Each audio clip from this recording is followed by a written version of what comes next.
Alguém pode pedir para a Priscila falar um pouquinho mais baixo lá? Pode falar que fui eu que pedi, tá? Não, cara, hoje ela tá atacada. Bom,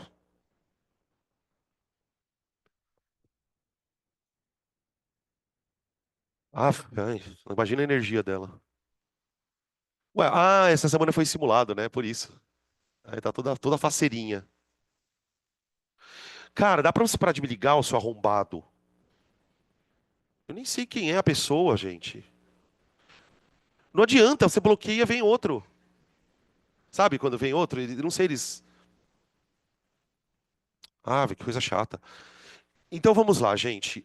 Então nós vamos começar com a página número 25, fazendo os exercícios. Tem algumas outras coisas que eu queria comentar de teoria, e aí a gente usa então os exercícios para fazer isso, tá bom? Peraí, deixa eu virar aqui a lousa. A questão mais legal da aula é a questão um, tá? Ela é uma questão legal, por quê? Porque ela vai fazer com que a gente observe a teoria de Bohr, o modelo de Bohr, mas na prática. Então a gente vai fazer cálculos envolvendo transição eletrônica, tá? Vamos começar então, deixa eu colocar aqui, página 25, exercícios. Ele fala o seguinte, ó, eu vou fazendo a questão e conforme eu vou desenvolvendo o enunciado, eu vou explicando alguns conceitos que a gente precisa trazer da aula para cá. Ele fala assim: a frequência de uma onda eletromagnética é dada pela expressão V igual a lambda multiplicado por F. V igual a lambda multiplicado por F. Aí ele vai explicar o que cada letra é, né? Então já vamos continuar lendo aqui. Onde V é a velocidade com que a onda se propaga e lambda é o comprimento da onda. As ondas eletromagnéticas se propagam no vácuo e no ar com a velocidade de 3 vezes 10 a oitava, que ele representa pela letra C, que é a velocidade da luz no vácuo. Então, nessa introdução, tá, ele está basicamente apresentando um conceito que a gente depois vai ver na ondulatória, né? Que relaciona a frequência e lambda. Deixa eu fazer um comentário sobre essa questão do frequência e o lambda, gente. Para você produzir uma onda, qualquer que seja ela, você precisa provocar algum tipo de oscilação. Toda onda é produto de uma oscilação, de uma perturbação. Então, por exemplo, quando eu imagina que eu vou produzir ondas numa corda, eu prendo a corda num gancho e vou aplicando oscilações. Essas oscilações vão dar origem àquilo que a gente representa, que é a onda. Então, isso aqui, ó. O que é uma onda? Na verdade, uma onda. Uma onda é o produto de uma oscilação completa. Quando você faz isso aqui uma vez, ó, vum, você produziu uma onda. O problema é que quando você faz isso várias vezes, você produz ondas periódicas, tá bem? O que é o lambda? É basicamente o tamanho da onda. O que é o lambda? O lambda é o tamanho da onda, tá? Por exemplo, ondas eletromagnéticas, tipo onda de luz, né? Tem o lambda extremamente pequeno, muito pequenininho. Se você pega uma onda, por exemplo, de uma onda de rádio, ela já é uma onda maior, as ondas de rádio. A onda de luz, ela é muito pequenininha. Agora, imagina o seguinte, toda onda se propaga num certo espaço com uma certa velocidade. Tá. Então imagina que eu estou produzindo ondas na corda e eu estou fazendo assim, ó, tá?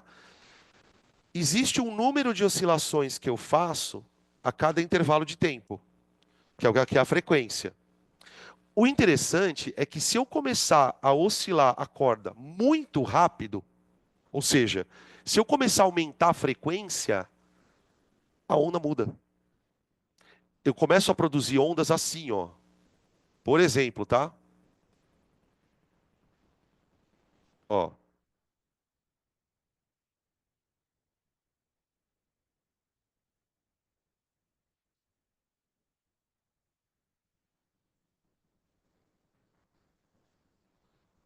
Pronto. Ó. Tá vendo que aqui, ó, eu fiz uma oscilação e causei uma onda. Para eu fazer isso aqui, eu tive que oscilar quantas vezes? Duas. Ó, uma, duas. Então, quando eu oscilo mais rápido, eu diminuo o lambda. A onda produzida ela é mais apertada, digamos assim, tá? Ou seja, lambda e f são inversamente proporcionais para uma mesma velocidade. Para uma mesma velocidade, tá? Beleza? Continuando. Agora ele vai começar a pergunta. Se um elétron efetua uma transição eletrônica cuja diferença de energia é igual a 2,2 eV, determine a frequência e o comprimento de onda da radiação emitida. Dados H, que é a constante de Planck, e 1 eV é igual a 1,6 10 a menos 19 joules. Presta bem atenção na unidade. Outra coisa, considere também a equação de Planck. E igual a HF. E igual a HF. Vamos lembrar uma coisa rapidão, antes de começar o exercício? Para que serve essa equação, gente, do Planck? O que ela permite que eu faça? Não, não, mas eu quero saber outra coisa. Isso é verdade. Isso é verdade. Mas o que ela, para que ela serve?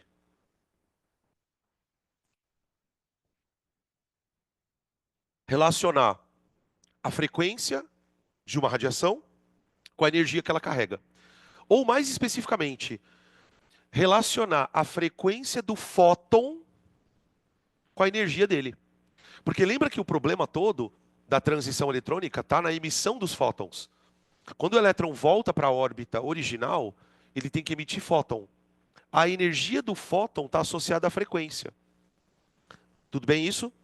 Então vamos entender o que ele fala. Ele fala assim, ó, imagina que você tenha um átomo com os seus elétrons lá nas órbitas bonitinhas. Vamos desenhar um atominho aqui, um atominho. Ó. Então imagina o seguinte, eu tenho aqui o núcleo, aí eu tenho um elétron aqui, e aqui tem uma outra órbita permitida. Opa, aqui. Então aqui é o elétron, órbita 1, órbita 2. E o elétronzinho, ele está aqui, ó, bonitinho. Aí ele vai receber energia e vai saltar de órbita. Ele fala que o elétron sofreu uma transição eletrônica de 2,2 eV. O que é esse 2,2 eV? Essencialmente, é a diferença de energia entre as órbitas que o elétron absorve e pula para a órbita de fora. É aquilo que o Planck chamava de quantum. A energia é transmitida na forma de pequenos tijolinhos. O calor é transmitido na forma de pequenos tijolinhos para a mecânica quântica. Tudo é transmitido. Todo o processo de. Tipo assim, se eu pudesse olhar para essa luz e enxergar a mecânica quântica, o que eu viria saindo dessa luz? Um monte de fótonzinho de tudo quanto é cor que você pode imaginar. Tudo bem que para isso você precisaria tomar um doce, né, um ácido, né, falou o caso. Mas aí a mecânica quântica ela propõe isso. Toda energia que se propaga no universo, ela se propaga na forma de tijolinhos. E cada tijolinho tem um valor. Tá. EV não é uma unidade que a gente tradicionalmente usa. A gente gosta muito do Joule. Mas, gente, quando ele fala que um EV equivale a 1,6 10 a menos 19 joules, ele está dizendo que elétron-volt, isso aqui chama elétron-volt, tá, gente? É uma unidade de energia. Só que a gente não está acostumado a usar ela, por quê? Porque o elétron-volt é uma quantidade de energia muito pequenininha. Então ele é usado, essa unidade, para medir energia de órbita, para medir energia de um fóton. Quando você precisa medir energia de uma coisa que é muito minúscula, você precisa de uma unidade apropriada. Então o EV é uma unidade para isso, tá? Então a gente tem, no final das contas, né, três unidades para energia. O Joule, que é a unidade do sistema internacional, aí tem o caloria e agora tem o elétron-volt, tá? Só uma curiosidade. Por que que elétron volt chama elétron volt? Né? Porque, por definição, um elétron volt é a energia necessária para você acelerar uma carga de um elétron num campo de DDP de 1 volt. A gente vai discutir sobre essa questão do volt, né, quando for estudar eletrostática, mas o que que a gente sabe? Que quando você põe uma partícula dentro de um campo elétrico, o campo elétrico empurra a partícula. E essa partícula ganha energia cinética. Então, uma forma de medir essa energia é através do elétron volt, tá? Depois a gente fala mais sobre isso. Aí o que que acontece? O que que o Bohr prevê, né? Depois que o elétron for excitado, então aqui, ó, ele está excitado, a gente coloca um asterisco, tá? Quando o elétron está excitado. Ele vai voltar para o nível original. A tendência do elétron é ocupar o nível onde ele tem menos energia. Então, embora ele esteja ali, a tendência dele é retornar para o nível de origem. E aí ele vai emitir de volta a energia que ele tinha absorvido. A única diferença dessa energia para essa, pessoal, é a seguinte. Essa energia aqui, ó, para excitar o elétron, ela pode vir na forma de calor, ela pode vir na forma de eletricidade, ela pode vir na forma de luz. Mas essa que ele libera é só luz. Ou seja, puta, isso eu acho muito lindo aqui. Isso aqui é um processo de transformação de energia em escala atômica. Ganha calor, solta luz. Ganha eletricidade, solta luz. É uma transformação de energia. Eu não sei como o Enem ainda não fez uma questão sobre isso, cara. Porque o Enem gosta dessa coisa de transformar energia química em não sei o quê, transformar energia elétrica em não sei o quê. Isso é uma transformação de energia. Então a lâmpada, ela faz uma transformação de energia, porque ela pega eletricidade e transforma em luz. E o mecanismo é via transição. Tá, ele quer saber o seguinte: quando eu eliminar esta energia, isso vai vir na forma de uma onda. Ele quer que eu calcule a frequência e o lambda. E depois ele vai perguntar qual é a cor que eu vou enxergar. Qual é a cor que eu vou enxergar? Tá bom? Então vamos começar. A primeira coisa que eu tenho que fazer, gente, para eu usar as equações que ele me deu, do V, lambda F, o Planck, eu preciso que esteja tudo no sistema internacional. Então, vamos transformar essa energia em Joule, tá? 1 elétron-volt dá 1,6, 10 a menos 19. 2,2 dá uma energia E.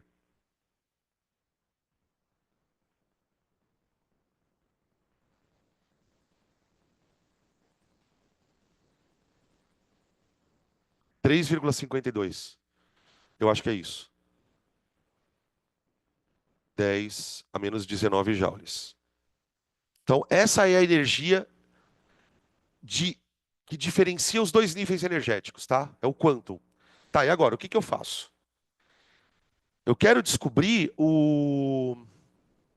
a frequência do fóton que carrega essa energia. Quando ele liberar o fóton vai ter uma frequência. Para eu calcular a frequência do fóton, eu vou usar a equação do Planck. Ele dizia que a energia do fóton é igual a H vezes a frequência. Onde o H é a constante que leva o nome do cara, constante de Planck. Tá? Então fica 3,52, 10 a menos 19, igual a 6,6. Eu vou arredondar, tá, gente? 10 a menos 34 vezes a frequência. Mano, olha o tamanho dessa constante, velho. 6,6 vezes 10 a 34. Isso, o fato da constante ser pequena, dá uma dimensão do como a mecânica quântica é uma coisa pequena, né? Aí fica assim, ó. F igual a 3,52, 10 a menos 19, sobre 6,6, 10 a menos 34. Aqui. Tudo bem? Gente, eu vou arredondar.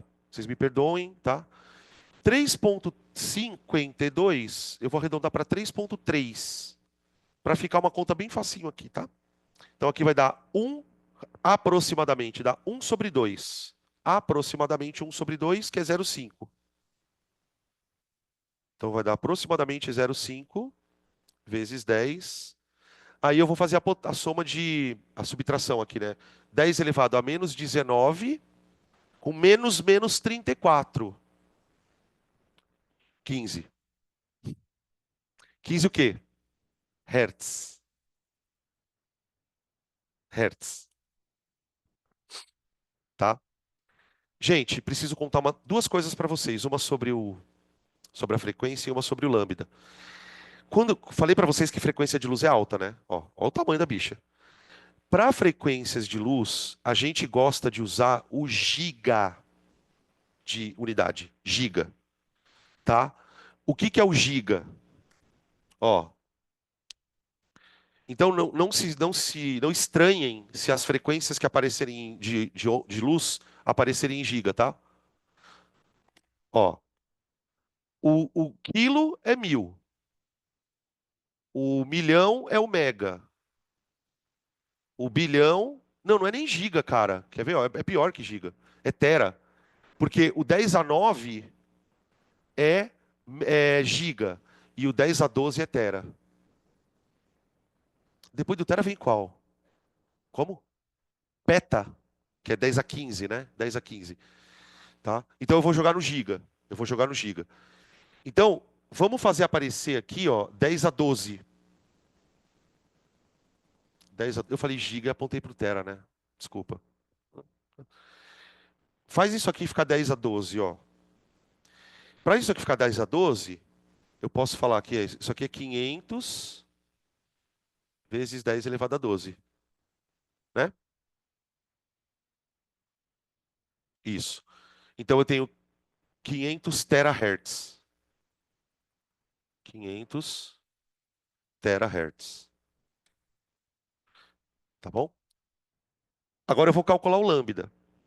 Com o lambda vai acontecer uma coisa muito parecida. Vai dar um lambda super pequenininho e aí a gente vai converter numa unidade, tá?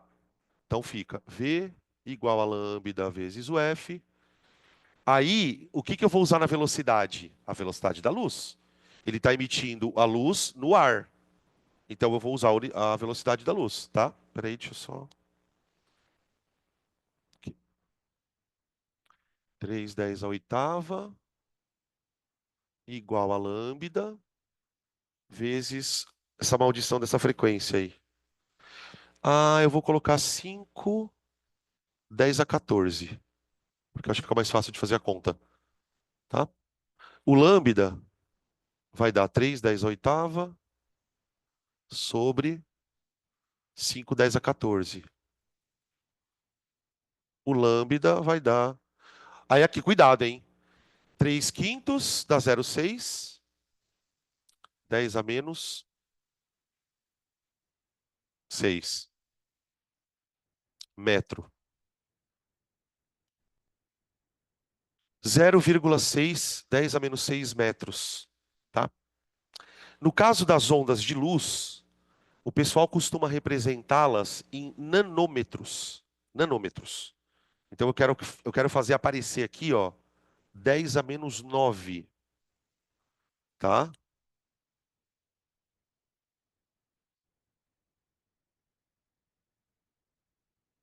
Ó, tá? Em vez de escrever 0,6, 10 a menos 6, eu escrevo 600, 10 a menos 9, que tecnicamente dá na mesma.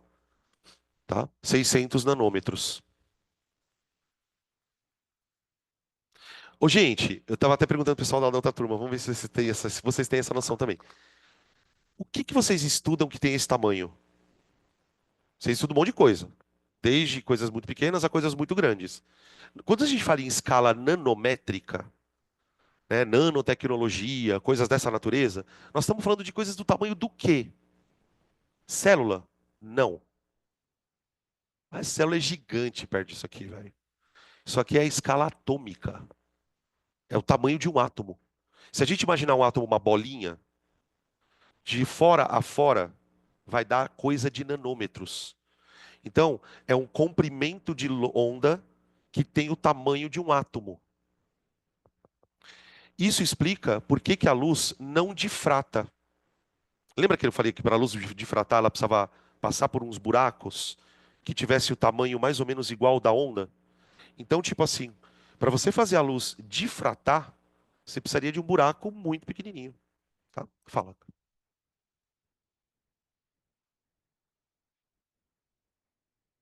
Qual a explicação para transmitir a luz? Sim, não. Aí é bem mais simples aí, tá, Cami? Imagina o seguinte: como é que eu explico propagação de luz na fibra ótica? Reflexão total.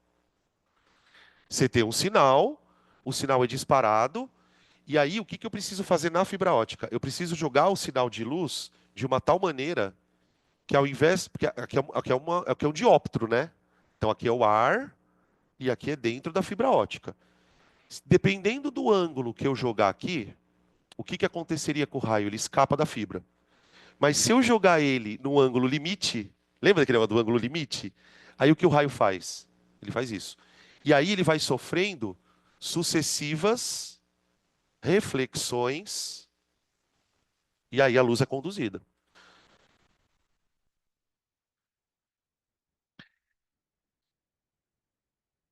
É, continua, porque não mudou de meio.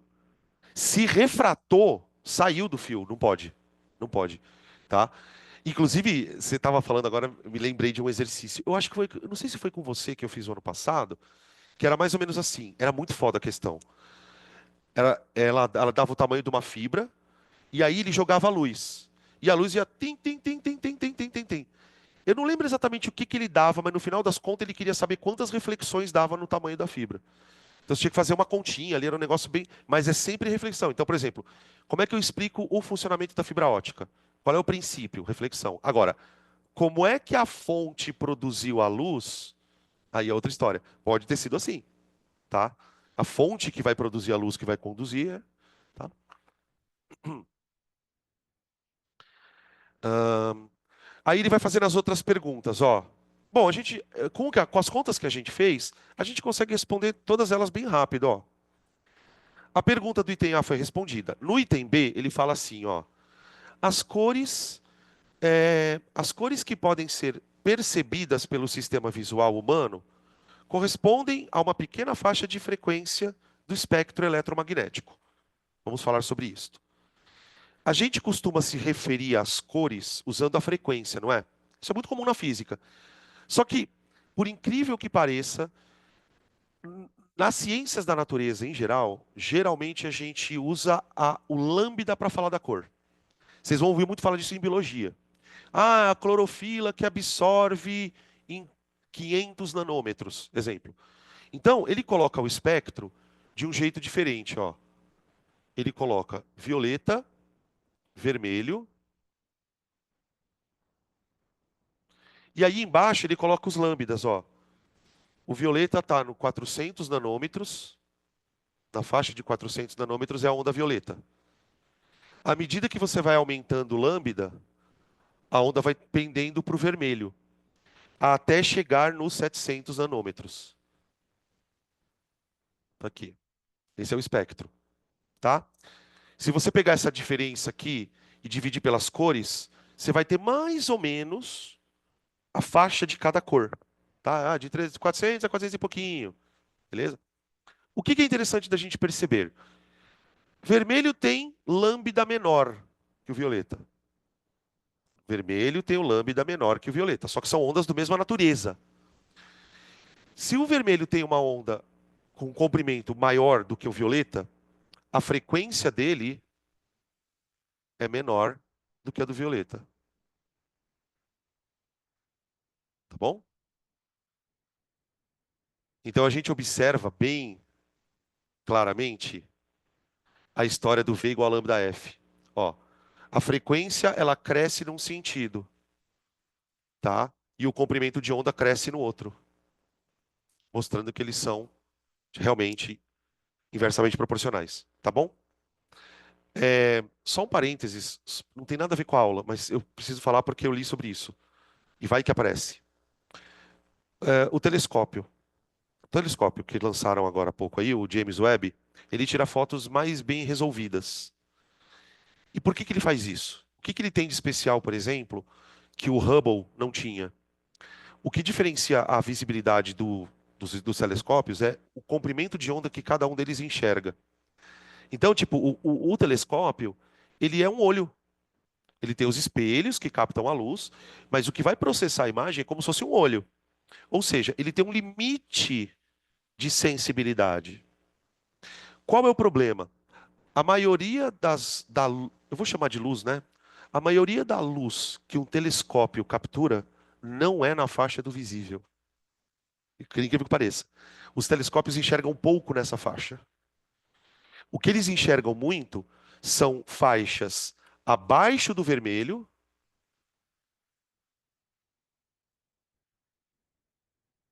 e acima do violeta com ondas de rádio, de raio-x, perdão. Cara, o espaço é uma fonte atolada de raio-x, gente. Por quê? Emissão de raio-x de estrela, dos processos que ocorrem dentro das galáxias. Então, a maior parte da radiação que é capturada, ela precisa ser infravermelha e raio-x. O Hubble, que é um telescópio de primeira geração, vamos chamar assim, ele enxerga um pouco no infravermelho e não enxerga quase nada no raio-x, por causa da limitação da tecnologia. Ao fazer o James Webb, o que eles fizeram? O dispositivo que captura a luz, ele consegue uma faixa bem maior do infravermelho e bem maior dos raios-x. Vocês lembram aquela foto que ficou super famosa do buraco negro? Que parecia uma rosquinha? Vocês viram? Já apareceu em exercício, acho que foi lá para 2012, 13, não me lembro exatamente o ano. Aquilo só foi possível porque o telescópio capturou o raio-x. Aquela onda que a gente acha que é uma luz, na verdade, é raio-x que vem de dentro do buraco negro. Então, se o telescópio não consegue isso aqui, ele não enxerga nada. Então, quanto mais a gente conseguir ampliar o espectro de, entre aspas, visão dos telescópios, mais coisas a gente vai enxergar. Aquelas imagens que a gente vê na internet, pessoal, aquilo é colorido artificialmente, tá? Elas ficam bem bonitas, tal, mas aquilo é coloração artificial, tá bom? Vocês sabem que eu nem gosto dessas coisas, né? De repente aparece uma questão de telescópio lá. Tipo, por exemplo, por que que eu pensei na questão, né? Porque se eu fosse examinador do Enem, eu faria uma questão que é justamente isso. Por que que o Hubble enxerga menos do que o James Webb? É captura de faixas de onda, tá? Percebe como é importante, às vezes, ler um pouquinho de ciências da natureza? Eu fiz eu pedi para os meninos da outra turma fazer o seguinte: tira meia hora do que você ia fazer de redação e lê um pouco de ciência da natureza. Por quê? Porque existem reportagens que acabam virando questões. Né? O fato de você ler uma reportagem dessa vai te obrigar a pensar: peraí, mas por que que o cara enxerga mais? Então você começa a ter um conhecimento que ele sai um pouco da sala de aula. Porque o que que o Enem quer, na verdade? O Enem quer que isso seja compreendido num contexto mais geral. Então, muitas vezes caem questões que a gente fala assim, né? Eu também falo, nossa, que questão estranha. Porque você depende de algumas informações. Então, fica uma sugestão, tá? Para vocês. Tira meia hora da sua semana para procurar reportagens que envolvam biologia, química, física, e fique inteirado sobre as coisas. Porque aí você vai começar a ver expressões que a gente trabalha na sala de aula, e aí você vai ter um repertório. Aluno com repertório, gente, é outra coisa. Vocês sabem disso. Então, às vezes, o que está faltando para você, eu estou falando para você, não é para você, mas assim, né? É o repertório. É para dar esse up e começar a entender coisas que são aparentemente mais estranhas. Então, fica aí uma dica. Meia horinha, tá? Até porque não tem tanta coisa assim sendo descoberta toda hora, né? É. Aí você pega, por exemplo, entra nesses portais grandes, tem sempre lá uma área de ciência, que vai discutir uma tecnologia de vacina, vai discutir um transgênico, entende? Para deixar a coisa entrar um pouco na sua vida, tá ligado?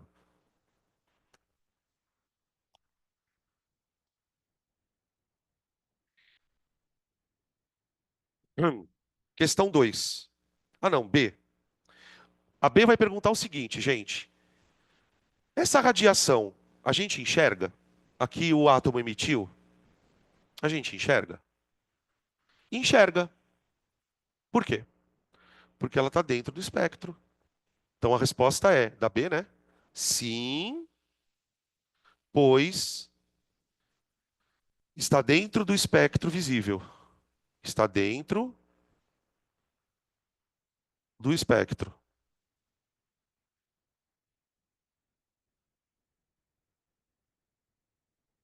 C. Aí ele vai falar, vai pedir a cor. O esquema também mostra as cores que estão associadas aos comprimentos de onda. E aí ele quer saber isso. Caso a radiação fosse visível, que cor ele vai enxergar? Ele tá, os 600 nanômetros, gente, está bem na fronteira do amarelo com o laranja.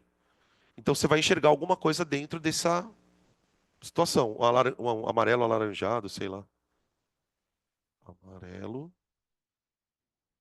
alaranjado.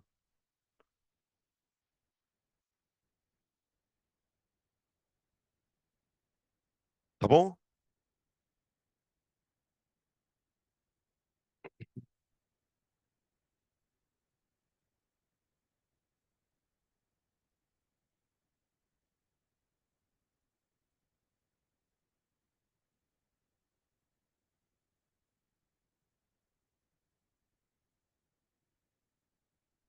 Ô, gente, as questões 2 e 3 são basicamente para a gente fazer distribuição eletrônica, tá?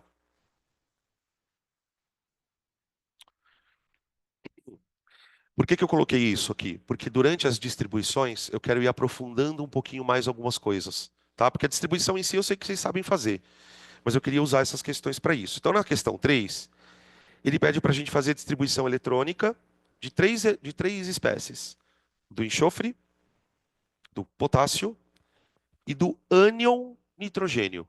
Ânion nitrogênio, tá? Eu vou fazer, vamos começar lá. Tem A, enxofre.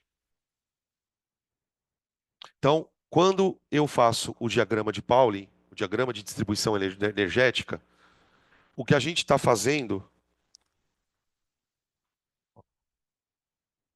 um S2, aqui eu vou distribuir 16 elétrons, certo?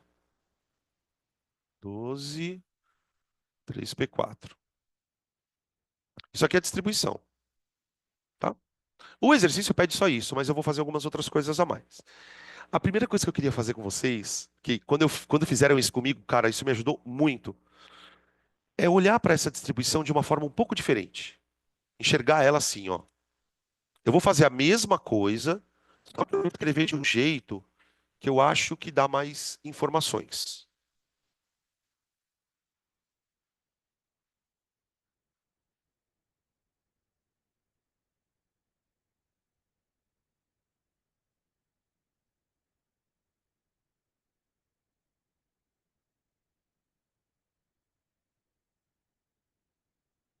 Peraí. Ó, isso aqui é o jeito mais legal da gente pensar na distribuição. A gente não faz assim nunca, mas esse é o jeito melhor de você pensar. Quando você está escrevendo isso aqui, ó, você está ranqueando os elétrons em ordem de energia. É isso. Observa que quando você ranqueia os elétrons em ordem de energia, aparece automaticamente esse nível aqui, ó, que é o mais energético. Então veja, esse 3p é o que eu vou chamar de subnível mais energético. Vocês observaram que para eu chegar no 3p, eu tive que preencher primeiro todos os outros? Né? O que significa isso? Os elétrons eles têm uma tendência de ocupar sempre onde tem menos energia. Então, assim, sorte do primeiro elétron que entrou aqui. Azar do último que entrou aqui. Entende? Tá? Outra coisa que esse gráfico mostra é a questão do número quântico principal, que é o que a gente chama de número da camada. Né? Eu observo, por exemplo, que o átomo tem três níveis energéticos. Ele tem o nível 1, elétrons estão no nível 1, elétrons estão no nível 2 e elétrons estão no nível 3. Esse número ele é importante porque, dentre outras coisas, ele mostra para a gente o quão distante está o elétron do núcleo. Ele é o número quântico principal. Sendo assim, a gente pode dizer que os elétrons que estão na região 3 são os elétrons mais externos. Elétrons mais externos.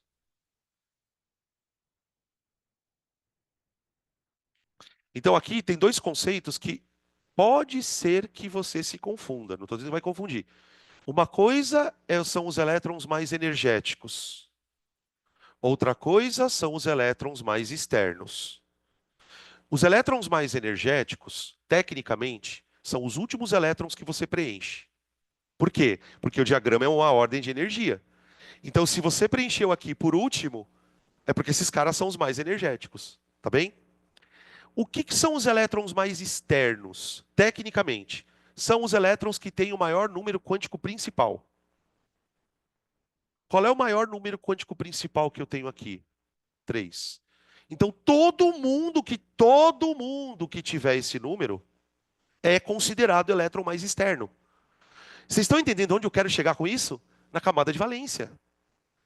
Quando eu pergunto para você assim, a camada de valência do enxofre é é é a 3. Camada de valência. 6 elétrons, tá bom? Bom, vamos olhar qual a situação dos elétrons na camada de valência.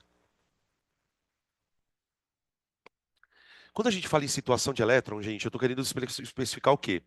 Se os elétrons estão sozinhos no orbital ou se eles estão com um parzinho. É muito importante para a gente saber como que o átomo vai se comportar. Quando eu falo comportar, se ele vai fazer ligação iônica, né? É muito importante que a gente saiba, primeiro, quantos elétrons existem na camada de valência e qual a situação desses elétrons nessa questão do emparelhamento. Então aqui a gente vai desenhar os orbitais, tá? No subnível 3s, a gente vai ter um orbital. Vou colocar mais para cá, peraí. A gente vai ter um orbital com 2 elétrons.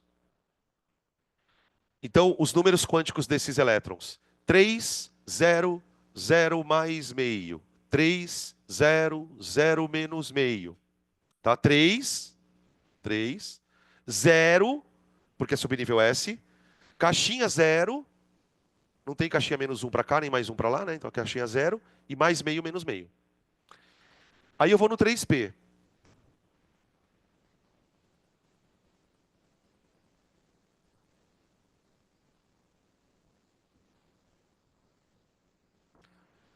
4 elétrons, 3 caixinhas.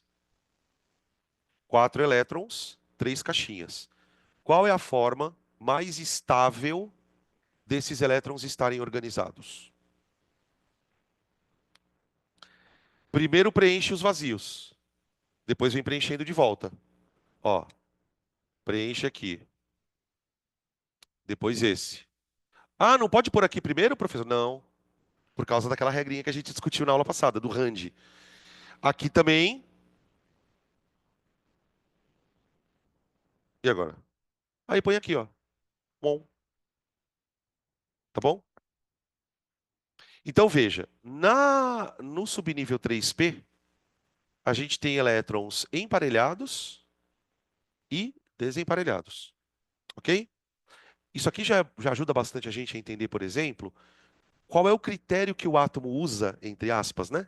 Usa para fazer ligação covalente. Porque nas ligações covalentes, os átomos acabam sempre compartilhando elétrons. Só que o que às vezes a gente esquece é que o átomo que faz o compartilhamento, ele não pode compartilhar qualquer elétron. Lembra que para o átomo ter, para você fazer uma ligação covalente, você tem que ter um elétron e o seu amigo também? Por que isso é assim?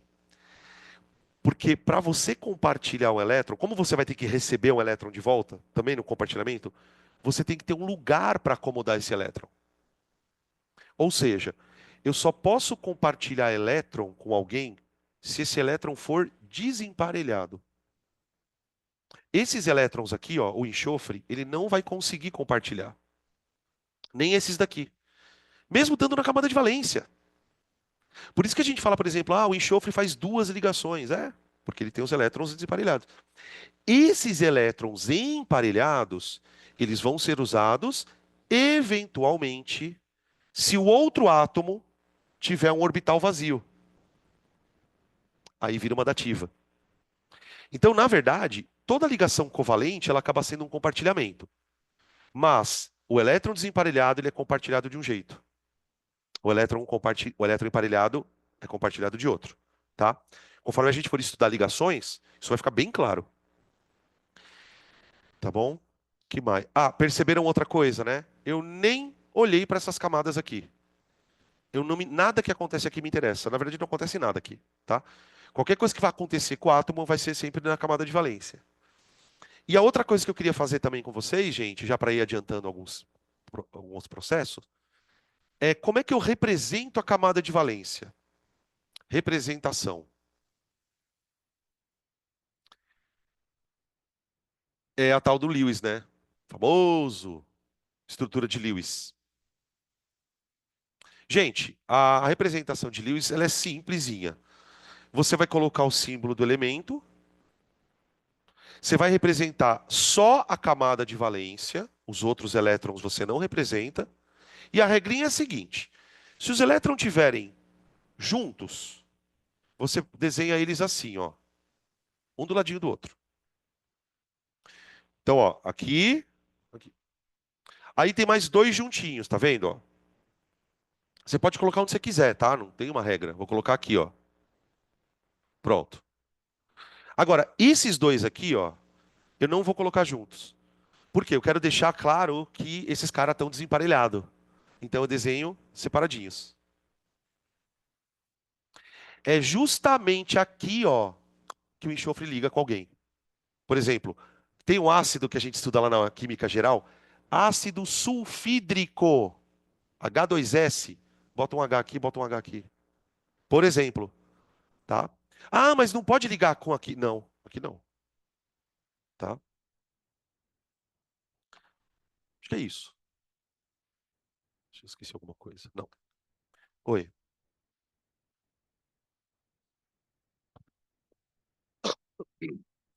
Peraí, de qual elétron você quer o número quântico?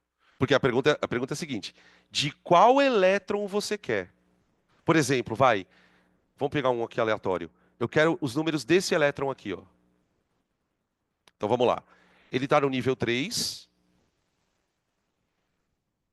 subnível P. Dado que ele está no subnível P, ele pode estar em três orbitais. O do meio é zero, o da esquerda é menos um, o da direita é mais um. E ele foi o primeiro elétron a ocupar o orbital. Então, se eu convencionar que o spin mais meio é o primeiro, mais meio.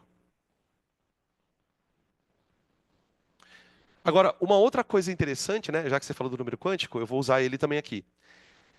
Percebam uma coisa: elétrons emparelhados só tem um número quântico diferente, que é o spin. O que isso quer dizer quanticamente falando? Que esses elétrons têm uma energia muito parecida. Mas muito, muito, muito. Na verdade, eu poderia dizer que a energia deles é a mesma. O spin mais meio menos meio é só para diferenciar um elétron do outro, tá? Beleza? Pronto. Agora, para os outros é a mesma coisa. Depois ele quer do potássio. Tá. Vamos fazer o potássio aqui que eu vou contar outra coisa para vocês.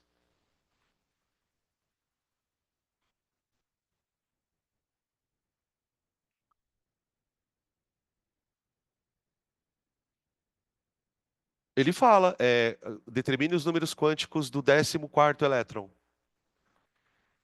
É. Ou então, por exemplo, porque é que normalmente eles, quando aparece questão de pedir número quântico, eles pedem o número quântico do elétron de maior energia, que é o tal do elétron de diferenciação, que é o último dos últimos.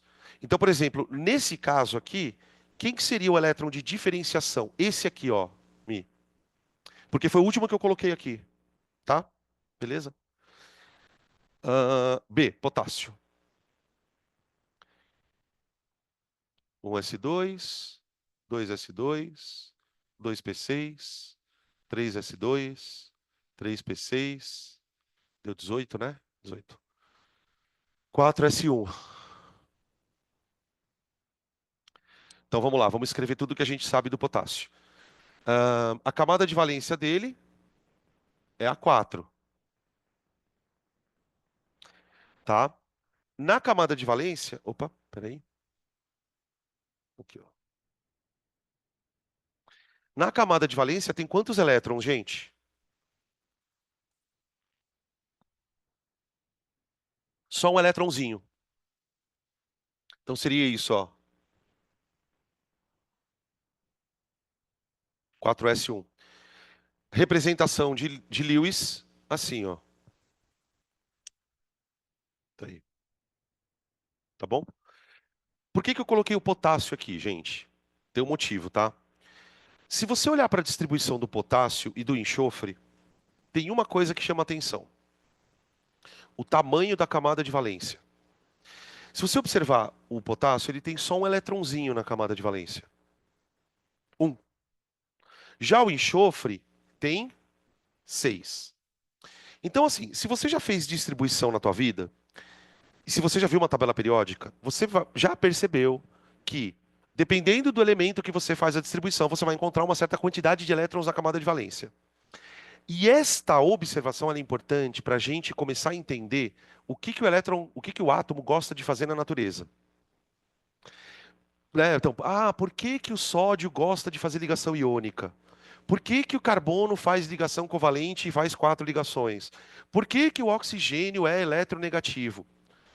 Todas essas perguntas têm raiz numa mesma resposta. Tudo tem a ver com a camada de valência do cara.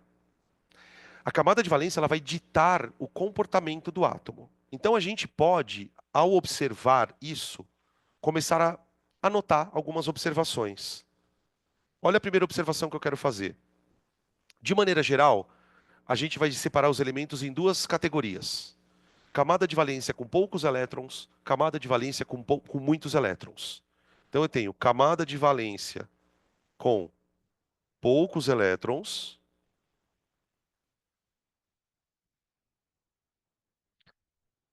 e com muitos. Para quem já é um pouco mais experiente, já sabe que eu estou começando a entrar no contexto da tabela periódica, tá? Quanto mais cedo a gente percebe as coisas, melhora muito a aprendizagem. Então, por exemplo, o que que eu chamo de camada de valência com poucos elétrons? Na química, a gente está falando de 1, 2 ou 3 elétrons. E acima de 4 elétrons, 5, 6, 7, a gente considera a camada de valência grande, tá? E o comportamento dos elementos está muito associado a isso. Os elementos que têm poucos elétrons na camada de valência, eles têm uma tendência, ou melhor, não sei se a palavra seria essa, eles têm uma facilidade maior para perder elétrons diante de outros átomos. São os famosos doadores de elétrons, que é o que a gente vai chamar de metais. Então, porque assim, é claro que eu sei que o ferro é metal, que o cobre, mas tem alguns elementos que a gente fala assim, peraí, o sódio é metal? Cara, mas tem o sal. Porque a gente pensa em metal numa coisa metálica, né?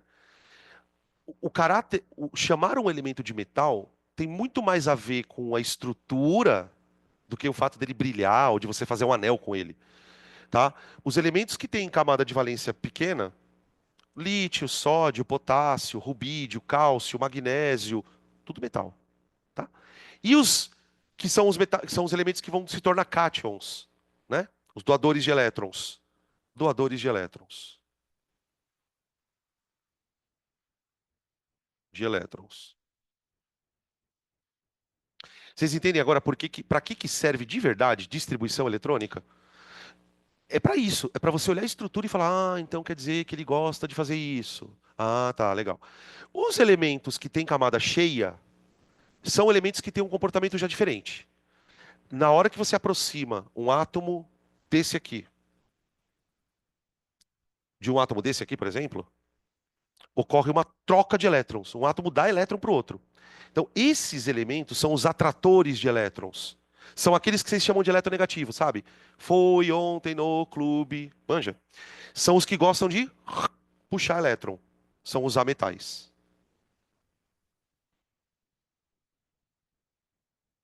Receptores eletrônicos.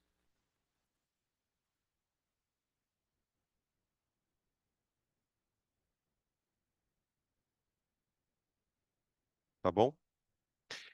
É claro, eu vou parar as minhas observações aqui, mas só para deixar uma outra coisa. É claro que esse comportamento não tem a ver com o número de elétron. Tipo assim, o potássio ele perde elétron não é porque ele tem um elétron. O fato é que eu uso isso porque todos os átomos que têm um elétron serão perdedores. Então eu vou usar, falar, então quer dizer, se ele tem um elétron, ele é perdedor. Mas a gente vai ver que o fato dele perder ou ganhar elétron tem a ver com o tamanho dele, se o átomo é maior ou menor, tá? Porque em geral, qual que é o comportamento meio padrão dentro da natureza? O átomo que é grande, ele gosta de dar elétron. E o átomo que é pequeno, ele gosta de puxar elétron, tá? Então a gente vai começar a avaliar a característica do átomo pelo tamanho dele. Então, por exemplo, na tabela periódica, onde estão os átomos que mais puxam elétrons? Estão bem num canto da tabela. Aqueles átomos são os menores. Os menores que têm de tamanho. Onde estão os átomos que gostam de perder elétron? Estão numa outra região. Ali estão os átomos maiores. A tabela periódica, o estudo dela, tem muito a ver com essa relação do tamanho do átomo e o que ele gosta de fazer. Tá? Beleza? Deixa eu ver o que mais que. Potássio é isso. E o nitrogênio? Ah, eu coloquei o nitrogênio para discutir outra coisa. Estabilidade, que é um conceito que a gente fala muito em ligação, né? Ser estável, regra do octeto. Então vamos lá. A primeira teoria que surge para tentar explicar a ligação é a regra do octeto, né? E vamos falar um pouquinho sobre ela então, a partir da perspectiva de uma distribuição eletrônica. Vocês sabem que na natureza a gente encontra tudo que você encontra na natureza, tudo é estável. E eu posso te provar. Senão não estava ali. Por exemplo, por que que eu encontro ouro na natureza? Porque o ouro é estável. Se o ouro não fosse estável, ele já tinha sofrido algum processo químico e transformado em outra coisa. O sal é uma substância extremamente estável, cloreto de sódio.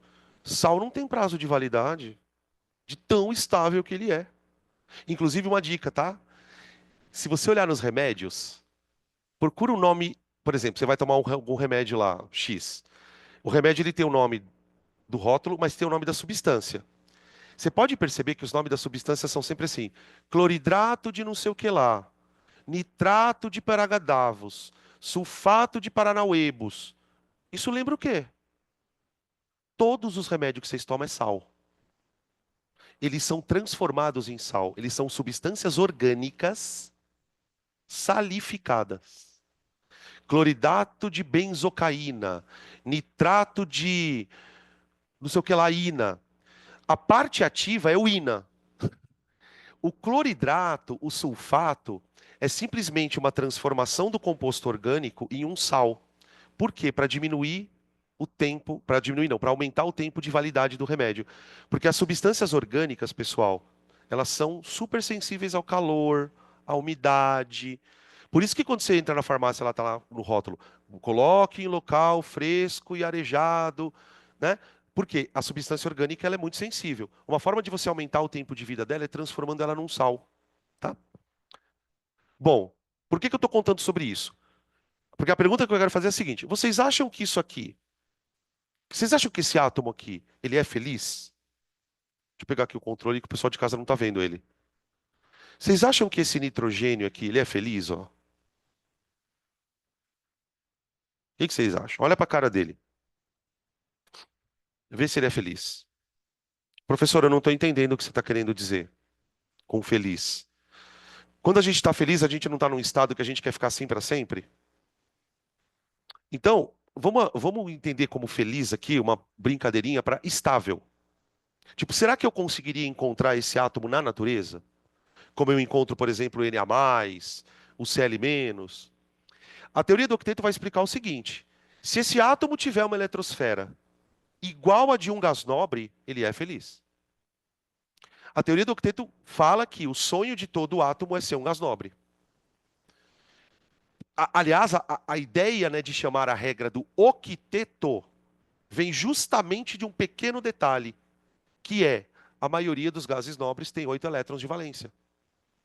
Eu não gosto dessa regra, por quê? Porque ela fixa muito no 8. Então, para alguns alunos, é difícil imaginar, porque você vai falar, mas por que 8? Na verdade, a regra é um pouquinho mais extensa. Eu diria que o sonho do átomo é ficar que nem um gás nobre. Por exemplo, tem átomos que não obedecem ao octeto. O hidrogênio é um deles. Mas o hidrogênio, quando se estabiliza, fica parecido com hélio. Então, o lance é ter uma eletrosfera de gás nobre, tá? Então, já vou escrever aqui, ó. No modelo do octeto,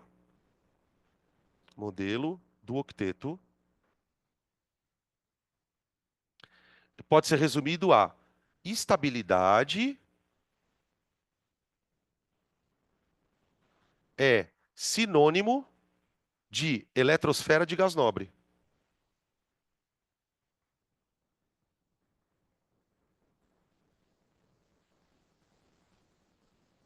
Opa, peraí. Eletrosfera de gás nobre,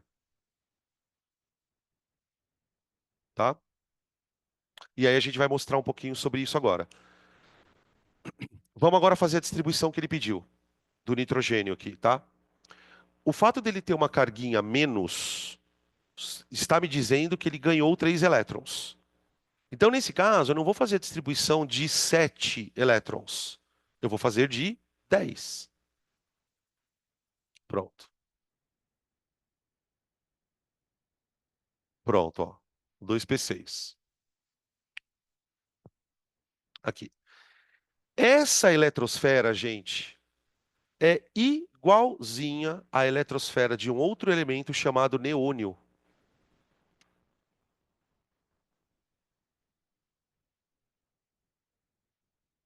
Igual à eletrosfera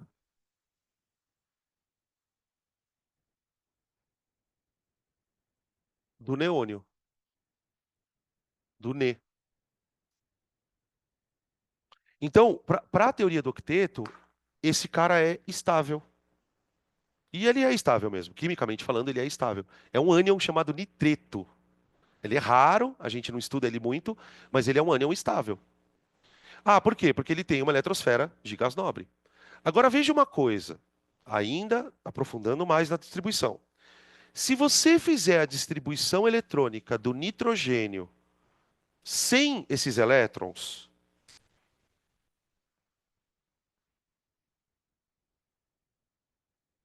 é isso aqui, ó. Isso aqui é o nitrogênio sem os elétrons. Esse aqui é o nitrogênio feliz. Quando você compara as duas camadas de valência, você percebe o que aconteceu, ó. Para ele sair dessa situação para essa, ele teve que ter recebido 3 elétrons.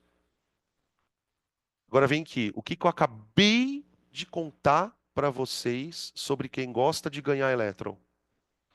Quem gosta de ganhar elétron geralmente tem quantos elétrons na valência? 5, 6 ou 7? Quantos tem aqui? 5.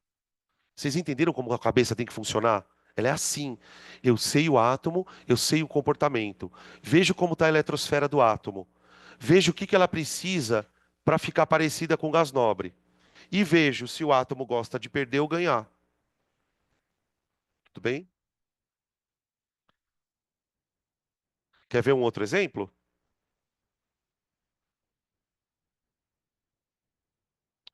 E o potássio ali é feliz? Esse potássio que está na lousa, não. Por quê, Danilo? Porque não tem nenhum gás nobre com essa eletrosfera. Então ele não está feliz. Tá, e o que ele precisaria fazer para ficar feliz? Ficar parecido com gás nobre.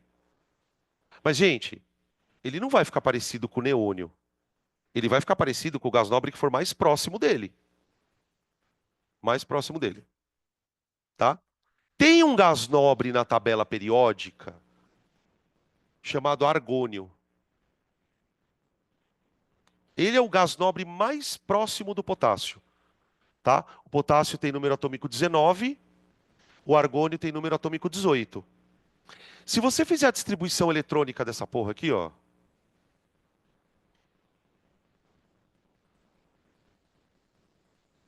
é isso. Compara as duas eletrosferas. Percebe que a eletrosfera do potássio ela é um pouquinho maior que a do argônio? Porque ele tem um elétronzinho a mais. Tá. O potássio, agora veja, o potássio é um elemento que, devido às suas características, é perdedor de elétron. Então, junta as informações. O potássio gosta de perder elétron. O potássio precisa ficar igual ao neônio. O que diferencia o potássio do neônio? Um mísero elétron. Então, quando o potássio for se ligar com alguém, encostar no átomo, qual é a primeira coisa que ele vai falar para o átomo? Qual é o meu elétron? Por isso que tem elemento que só faz ligação iônica. Ele só sabe perder. O potássio não tem conversa com ele, velho. Não, não, mas eu não quero. Se você quer se ligar comigo, você vai pegar meu elétron. Acabou. Não tem compartilhamento numa situação como essa, tá? Beleza? Então quem é feliz? É o potássio 1+. E aí talvez eu esteja quebrando uma crença que talvez você nem saiba que você tenha. Eu sei que muita gente acha que uma coisa como essa não é estável. Eu já vi muitas pessoas falando para o senhor, mas o Na+ é estável? Aí eu falo, é. Eu falo, mas ele tem carga. Mas aí é que está a sacada. É justamente a carga que deixou ele estável. Quando o potássio é +1, ele está estabilizado. Né? É só lembrar lá da biologia, né? Canal de sódio e potássio. O potássio e o sódio que fica zanzando na tua célula é o potássio mais e o sódio mais. Para existir dentro de você aquela espécie, ela precisa ser estável. Para ser estável, ela precisa ter uma eletrosfera de gás nobre. Tá bom? Beleza? Oi.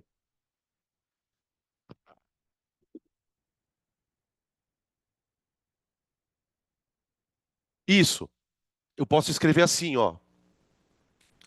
A distribuição do potássio é o argônio 4s1. Vocês já viram isso aqui? Provavelmente já viram. Porque o que que acontece, gente? Se você ficar fazendo distribuição eletrônica, mano, imagina os caras que estão lá embaixo da tabela. É puta distribuição gigante. Então o que que os caras costumam fazer? Criar uma maneira de abreviação. Você faz a distribuição eletrônica do átomo em função de algum gás nobre. Normalmente você vai pegar que gás nobre? O gás nobre que está anterior a ele. Então, por exemplo, qual é o gás nobre que está mais próximo do potássio que é anterior a ele? Ah, é o argônio? Então eu vou fazer com argônio. Então, por exemplo, como é que ficaria a distribuição eletrônica do cálcio? Ó, que o cálcio ele é do lado do potássio. Ó. Seria argônio 4s2. E assim vai, tá? Beleza? Pode falar. Não, não, eu nem ensino, tá? Porque são poucos casos, é o cobre, o zinco, não vale a pena. Do que ela está falando, né? Se você já ouviu isso. Tem alguns átomos que não seguem a distribuição do Linus Pauling. São pequenas anomalias que ocorrem ali. Por que que aquilo não cai? E eu posso te garantir que não cai. Nesses vestibulares mais famosos, tá? Não nessas boca de porco. Porque, por exemplo, na Unemate pode ser que caia. Que é uma prova tão mal feita que o cara vê lá, anomalia, vou pegar essa porra aqui, foda-se. O que que é a anomalia? Alguns subníveis não estão na ordem que o diagrama pede. São distorções que ocorrem. E por que que eles não caem, né? Que eu estava explicando. Porque é um processo que, para explicar, você tem que saber mecânica quântica. É uma anomalia originada a partir de uma situação da mecânica quântica. Então, tá? É muito engraçado como isso é fruto da preparação de vocês ao longo da vida inteira, né? Vocês são pessoas completamente paranoicas. Eu já ouvi essa porra dessa anomalia só esse ano umas 4 vezes. Professor, e a anomalia? A pessoa nem sabe o que é anomalia, mas ela ficou tão paranoizada pelo professor dela, porque provavelmente o cara falou: estuda essa merda aí! Vai cair essa porra! Não cai, tá? É, cara, nossa, na oficina da semana passada, veio uns três. Aí chegou o terceiro, eu não lembro quem era. Eu falei, mano, que anomalia vocês estão falando? Ah, aquele negócio lá. Eu falei, não, gente, para. Não viaja. Aí na 3 ele pede para fazer a distribuição do selênio, do cálcio e do neônio. Ai, bosta. Tudo bem. Selênio, cálcio e neônio. Agora é mais direitinho, tá? Por que que um gás nobre não faz ligação, hein, cara? Mas e por que que ele já é estável? É sobre isso que eu quero falar um pouquinho. Se o octeto não é o octeto mesmo, se não é o octeto que explicaria a estabilidade, o que que poderia explicar a estabilidade? Vamos dar uma olhada que a gente tenta descobrir. Aqui. Eu vou fazer de trás para frente, fora de ordem, né? Ele pede o selênio, o cálcio e o neônio, né? Eu vou começar com o neônio. O neônio. Um S2, dois S2, dois P, 6. Tá aqui. No caso do neônio, por exemplo, é bem fácil você explicar por que que ele é estável. Uma das explicações mais simples poderia se sugerir o seguinte, ó. O neônio tem quantas camadas? Duas. Qual é a camada de valência? É a 2. Ela está cheia. Ela está cheia. Então, assim, não tem muita margem para o que poderia fazer o neônio, vai, vamos com muita força de vontade, né, forçando a natureza, ele poderia doar alguns elétrons. Mas parece que doar elétron também não vai deixar ele estável, porque aí ele vai perder um elétron que era dele, vai ficar com um buraco ali, tá? Uma outra coisa que pode sugerir a estabilidade de gás nobre é isso aqui, ó. Se você olhar para o gás nobre, e aí vale para qualquer, tá? Todos eles da tabela. Nenhum deles tem sequer um elétron desemparelhado. Os únicos elementos químicos que não têm elétron desemparelhado são gases nobres. Se você pegar lá todos eles, todos, absolutamente todos, tirando o hélio, eles vão terminar sempre em S2, P6. S2, P6. Todos eles. Tá? E aí, como a camada de valência deles toda vai ser S2P6, a regra do octeto se aproveita desse detalhe e fala assim: olha, tem que ter 8 elétrons. Tá? Beleza? Então a gente pode associar a estabilidade aqui, tentando fugir um pouco desse octeto, né? A estabilidade tem um pouco a ver também com o fato dos elétrons estarem emparelhadinhos, tudo bonitinho. Tá? Se você observar, por exemplo, o nitrogênio 3-, que eu fiz um favor de apagar aqui, o nitrogênio 3-, se você fizer os elétrons um por um ali, tudo emparelhado. Se você pegar o potássio mais um e fizer a distribuição eletrônica dele, tudo emparelhado. Então, a sensação que dá é que o átomo quer, no final das contas, é emparelhar tudo. Tem elétron desemparelhado, eu vou ter. Ou eu dou, se eu for o potássio, eu dou, foda-se, me livro dele. Ou então, eu posso compartilhar, que aí depende da característica do átomo. Tem átomos que não vão dar elétron, por exemplo, o carbono não dá elétron, mas ele compartilha. Então, no final, tudo que o átomo quer é achar um par para os seus elétrons. É mais ou menos essa situação que parece ser a estabilidade. Mesmo que isso implique em não obedecer o octeto. O boro não obedece. Quer ver um exemplo muito louco? Que inclusive eu falei na outra turma. Procura para mim aí na tabela, se vocês tiverem aí, o berílio. Berílio. Bela Magrela casou com o senhor Barão. Acha aí. Achou? Vocês lembram o nome dessa família? Não, não. Gente, Alcalinos Terror. Mas o que que vem antes? O melhor vocês tiram o nome? Metal. Oh, meu Deus do céu. Alcalino Terroso nem importa, gente. O que importa é metal. Se ele é metal, eu imagino que ele goste de doar elétron, né? Tá. Como é que eu explico uma molécula assim, ó?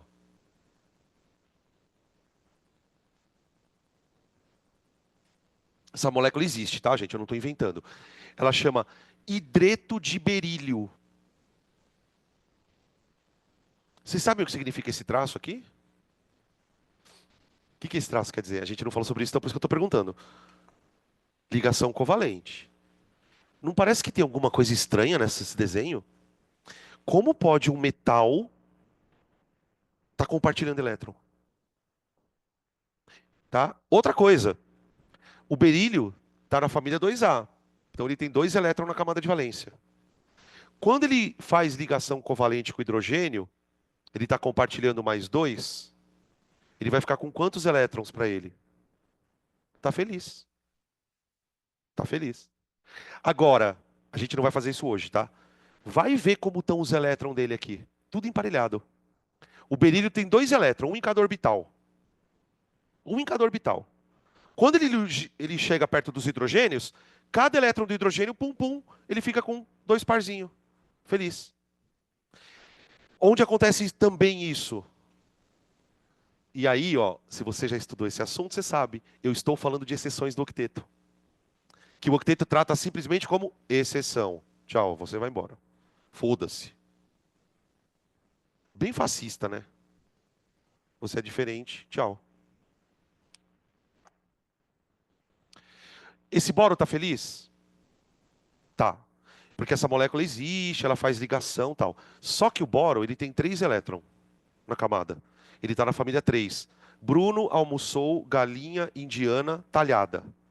Boro, alumínio, galho, índio, talho. Três elétrons. Um em cada orbital. Aí vem o hidrogênio, hidrogênio, hidrogênio, cada um com um elétronzinho em parelha. Aí o boro aqui está com 6. E está estável. Tá? Então, eu estou tentando justificar para vocês por que é importante você fazer as caixinhas. Para você saber como está o elétron. Tá?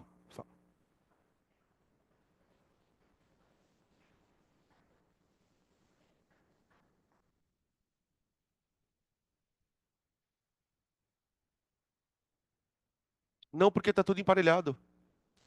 É, porque, por exemplo, a diferença no caso do diamante e do grafite é que no diamante, cada carbono faz quatro simples. Por isso que a gente fala que no diamante ele é tetraédrico. No grafite, cada carbono faz uma dupla e duas simples. Então, os elétrons estão emparelhados. O problema aí, Malu, tem um nome: hibridização. Porque aí a gente entra numa outra discussão. O carbono ele consegue emparelhar elétrons usando formas diferentes, geometrias diferentes, que é a hibridização. Tanto é que a gente fala assim, né? Que no diamante o carbono é sp3 e no grafite ele é sp2, tá? Mas é tudo emparelhado ali, tá? Tem, tem a ver. No carbono sp2 a gente vai ter uma aula só para hibridização, tá, gente? E a gente vai explicar essas coisas que são meio esquisitas, né? Por que que o grafite conduz corrente? E a condução de corrente do grafite é bizarra. Ele conduz corrente só numa direção, não na outra. É um negócio muito louco, mas tem a ver com isso, tá? Beleza? Ah, tá, é isso. O próximo elemento é o cálcio, um S2, 2S2, 2P6, 3S2, 3P6, 4S2. Ó, esse cálcio não é feliz. Não é feliz, porque não tem nenhum gás nobre com essa eletrosfera. Professor, como é que você consegue olhar direto e saber se tem o gás nobre ou não tem? Pelo amor de Deus, gente. Para ser gás nobre, tem que terminar em S2P6. Tudo que termina em S2P6 é gás nobre. Aqui não terminou em S2P6. Ah, terminou, mas é de camada diferente. Certo? Então, se, por exemplo, isso é um gás nobre, ó. Gás nobre, cálcio. Gás nobre, cálcio. Tá? Para o cálcio ficar feliz, ele perderia dois elétrons, tá vendo? Por isso que a carga do cálcio é mais dois. Ah, não, mas não é para decorar a carga? Não, depois você acaba decorando, né? Mas por que que a carga do sódio é mais um, do cálcio é mais dois? Isso tem a ver com o comportamento deles, tá? Deixa eu contar mais uma coisa para vocês, usando o cálcio como tema. O cálcio, ele tem número atômico 20. Tudo bem? O próximo elemento do cálcio, que é o número atômico 21, se não me engano, é o zircônio. Então, por exemplo, vamos imaginar que eu fosse fazer a distribuição do elemento zircônio, cujo número atômico é 21.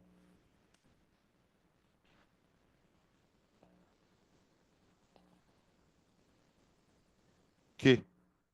Escândio, puta. O zircônio está do outro lado. É verdade. Ó, esse aqui é o escândio. Ainda bem que eu não coloquei o símbolo aqui. Escândio, SC, tá? A partir do cálcio, por que que eu coloquei o cálcio? Porque a partir do cálcio acontece uma situação que pode confundir a sua cabeça. Por exemplo, vamos imaginar que eu esteja distribuindo o zircônio, agora fodeu, o escândio. Aí o cara pergunta para mim assim, ô, qual é o subnível mais energético desse átomo? Qual é o subnível mais energético desse átomo? Ora, é o último que eu distribuí. Você foi distribuindo, não está em ordem de energia? Então esse cara está no topo da energia.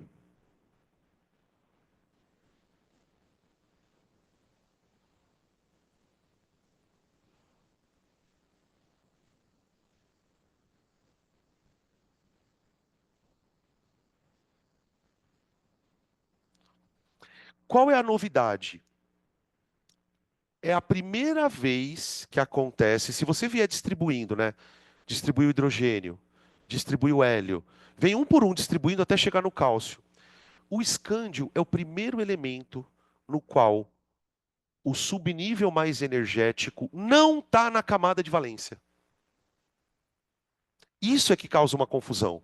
Por exemplo, é muito comum quando a gente está estudando isso no começo, né, normalmente no ensino médio ou às vezes no primeiro ano de cursinho, pode acontecer de você olhar para isso e achar assim, peraí, mas professor, a camada 4 ela está no meio da camada 3. Parece que uma camada entrou na outra.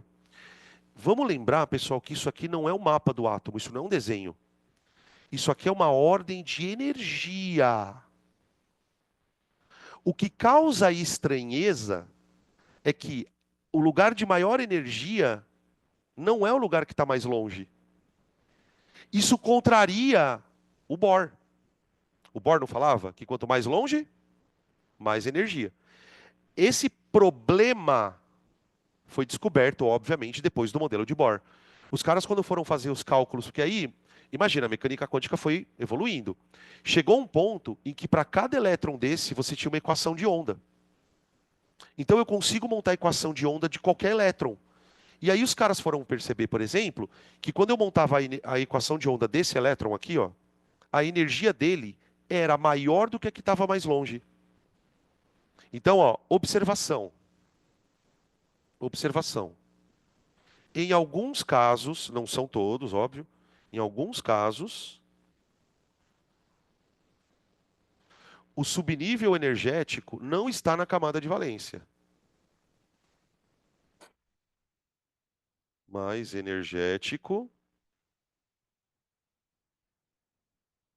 não se encontra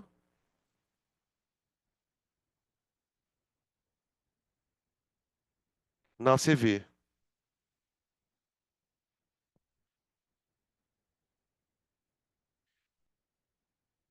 E aí, ó, tem vários átomos assim, tá? Vários.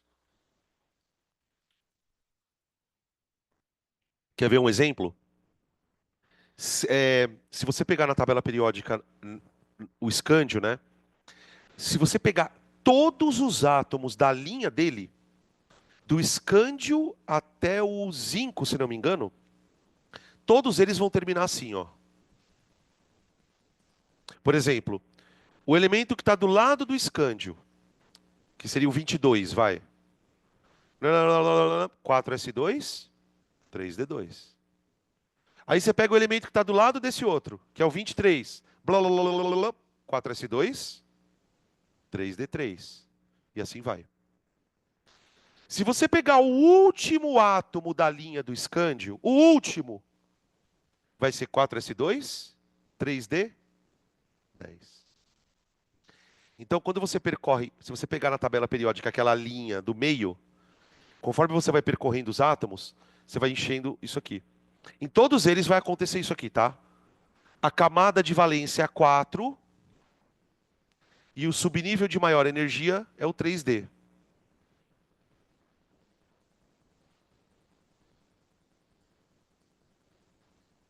Oi. Não, aí é que tá. Aí é que tá o problema. O elétron de diferenciação é o mais energético. Ele não é o mais externo. O que que acaba acontecendo em alguns casos? Eles coincidem. Por exemplo, você pega o cálcio, ó, o elétron de maior energia também é o de valência. Aqui não. Eles chamam na mecânica quântica esse fenômeno de degenerescência de orbitais. Eu, para ser bem honesto, não entendi até hoje por quê. Não sei o que isso quer dizer, enfim, tá? Fechou? Aí tem o último exercício, gente, que é bem engraçado. Engraçado assim, ele é legal. É um tipo de exercício de número quântico. Como o número quântico é um assunto muito louco, é difícil você criar questões que sejam questões criativas ou coisa do gênero, né? Então as questões de números quânticos, elas são bem secas mesmo. Ah, determina os números quânticos aí, pronto. Essa daqui ela é mais originalzinha, porque a gente vai usar o número quântico para descobrir outra coisa, tá? Ela é um pouco diferente do que a gente viu. Peraí. Aqui. Ele fala o seguinte, ó, gente. Considere que um determinado átomo apresenta o seu elétron mais energético, chamado elétron de diferenciação, com os seguintes números quânticos: 3, 1, mais um, menos um, perdão, e menos meio. Considerando que o primeiro elétron tem spin meio mais meio, determine o número atômico desse átomo.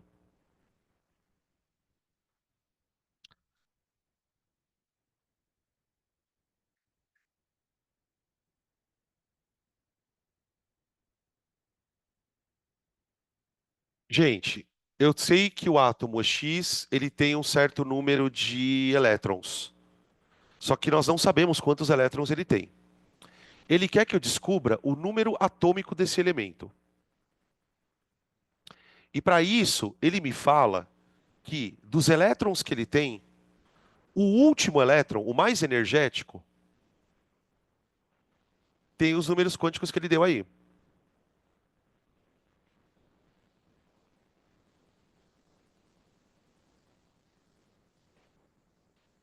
É 3, 1, menos um, né? E menos meio. Agora, gente, me explica uma coisa aqui, que essa eu acho que é um dos segredos. Tem dois segredos no exercício. O primeiro segredo é, como é que eu vou usar número quântico de elétron para achar número atômico? Eu estou dizendo isso pelo seguinte, gente. Número atômico não é número de próton? O que que tem a ver número quântico de elétron com número de próton? O que acontece é que é o seguinte. Ele me deu os quatro números quânticos do último elétron.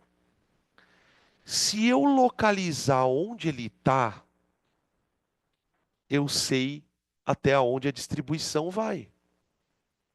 E se eu sei até onde a distribuição vai, eu sei quantos elétrons ele tem. E se eu sei quantos elétrons ele tem, eu sei quantos prótons ele tem. Sacaram a ideia? Então a ideia é descobrir até onde eu tenho que ir com a distribuição eletrônica, contar os elétrons e achar a resposta. Então vamos lá. Onde está o elétron? Ele está na camada 3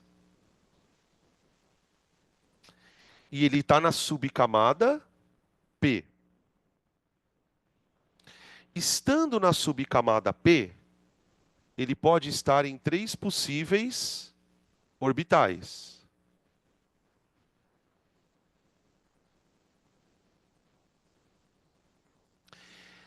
Pela regrinha de numeração dos orbitais, gente, é zero aqui, menos um, mais um, certo? Ele está em que orbital? Ele está no orbital da esquerda. Tá ali. Tá. Só que agora tem um problema. O fato do spin ser menos meio indica que ele foi o segundo elétron a entrar ali. Então eu posso dizer que ele está assim, ó.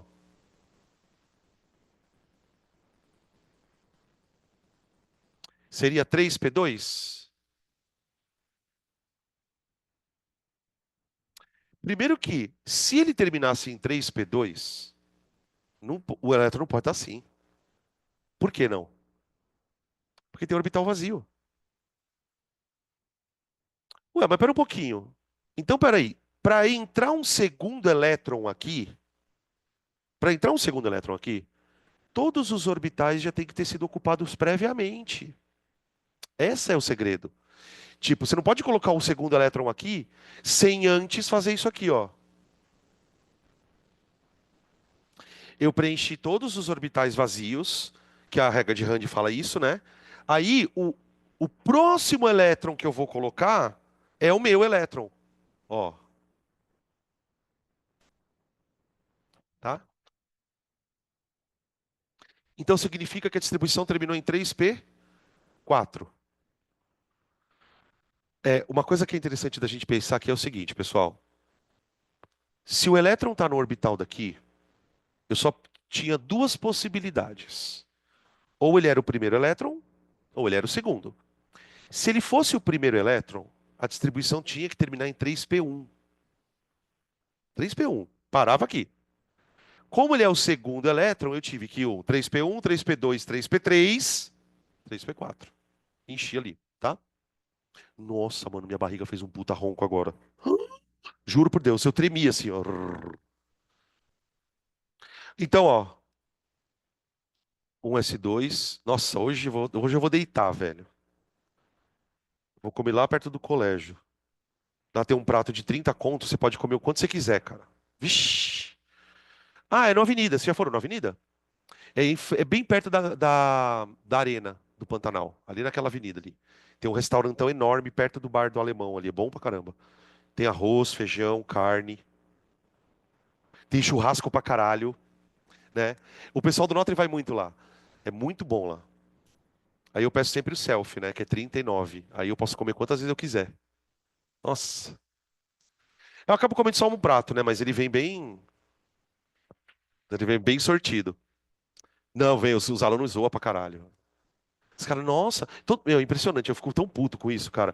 Você vai na balança pesar o alimento. Ô, os caras ficam olhando, cara. Os alunos, sabe? Nossa, nossa, como você come tanto, né? Dá vontade de falar, não, sério?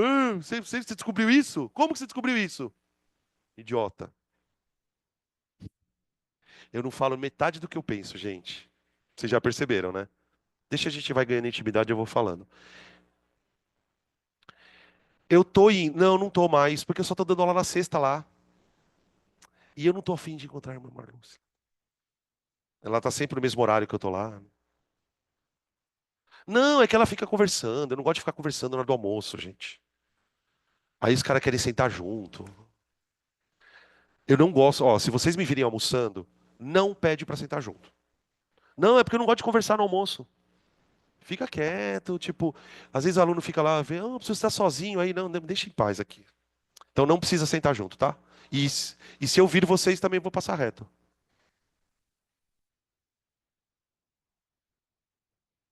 Ela ficou 6 meses me atormentando, é. Ela ficou. É.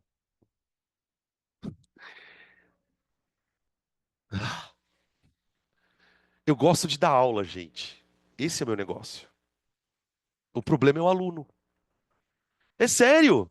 Eu amo dar aula, cara. Mas não se trata de vocês, tá? Não é sobre vocês. Isso é trauma de professor que dá aula em colégio, tá? Ó, acabou a questão. Porque, ó, se eu fui até o 3p4, eu tenho quantos elétrons aqui? 16, tá vendo? Ó, 10 mais 6. Se eu tenho 16 elétrons, eu tenho 16 prótons. Acabou. Então o número atômico é 16. Tá bom? 16. Seria o enxofre, inclusive, né? Tá? Diga-se de passagem. Ok? Acho que acabou os exercícios, né? Acabou. Tá. A gente tem quantos minutinhos ainda? Tá. Então vamos dar já introduzir a parte inicial de tabela, para que a gente já possa entrar na semana que vem e falar das propriedades periódicas, tá? Cadê o apagador? A primeira parte de tabela periódica ela é bem mais tranquilinha.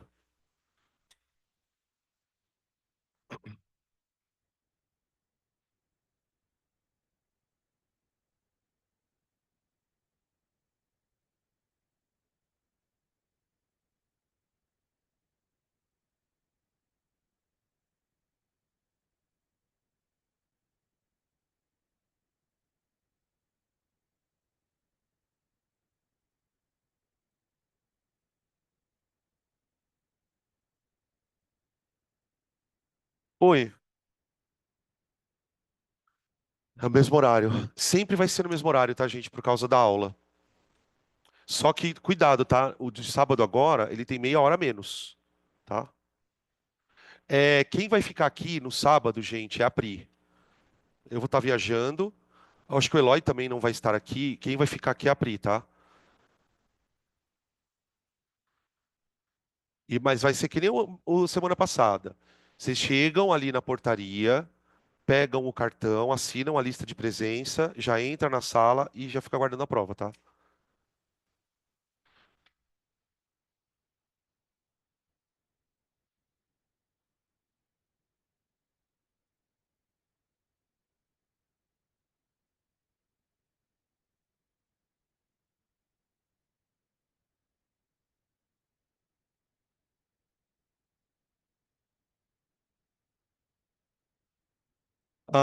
Assim que o simulado for corrigido, tá?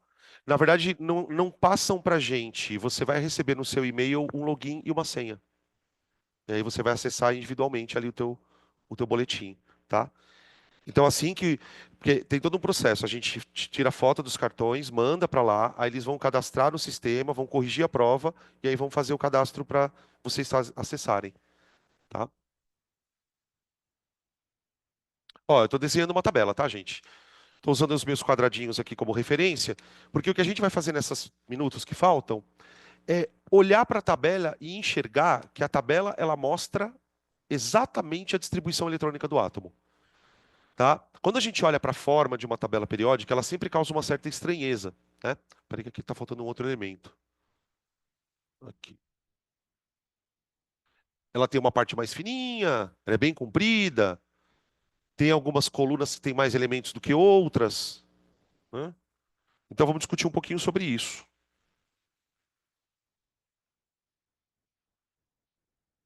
tá? Aí na apostila tem uma tabelinha, se vocês quiserem usar ela como referência, tá?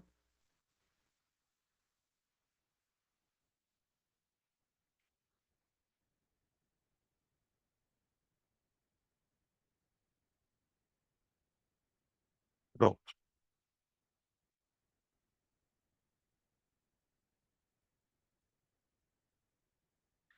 A curiosidade sobre a tabela periódica é que a tabela periódica ela foi mudando ao longo dos anos, né?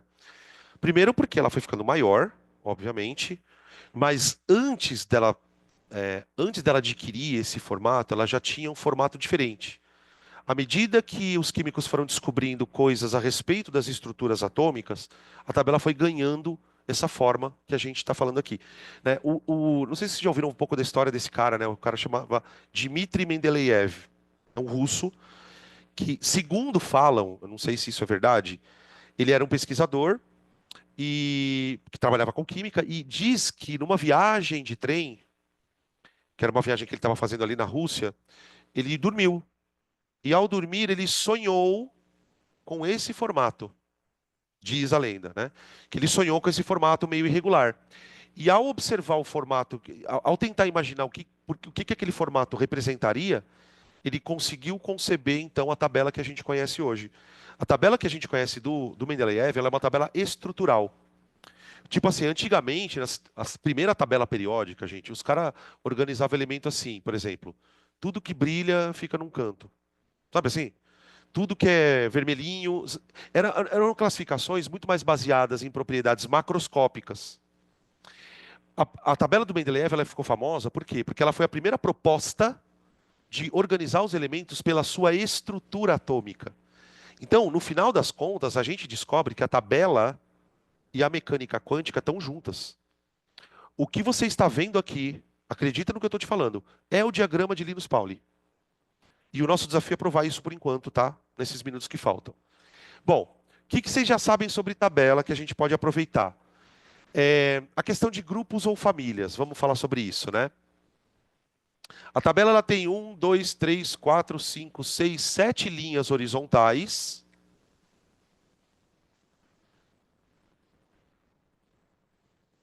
que a gente chama de períodos. Períodos, tá? O que essa palavra quer dizer? Isso é uma pergunta, tá? Então vou deixar ela guardada.